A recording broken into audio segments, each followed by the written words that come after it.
À la manière d'une sage-femme qui sonde le ventre d'une mère, ce technicien inspecte cette plaque d'acier, une technique délicate pour vérifier la santé interne de la pièce. Dit de façon très simple, le but c'est de voir, de vérifier que dans les pièces, il n'y ait tout simplement pas de défauts ou de corps étrangers, ou défauts on va dire, qui puissent aboutir justement à la non-utilisation de la pièce. Donc, le but c'est de pouvoir contrôler ces pièces sans avoir à les détruire. Très peu de formations proposent cette méthode en France.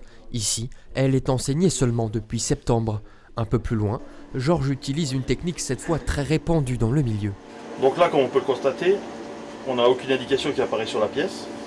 Lorsqu'on lui applique un champ magnétique plus cette liqueur magnétique, on voit apparaître une ligne distinctement et cette ligne nous laisse suspecter de la fissuration sur la pièce. L'objectif avec ce procédé est de vérifier la santé externe de la pièce. À l'œil nu, en fait, la fissuration va être trop fine, on ne pourra pas la déceler. Aujourd'hui, Gismic mise de plus en plus sur la formation. Son budget alloué représente pas moins de 5% de la masse salariale.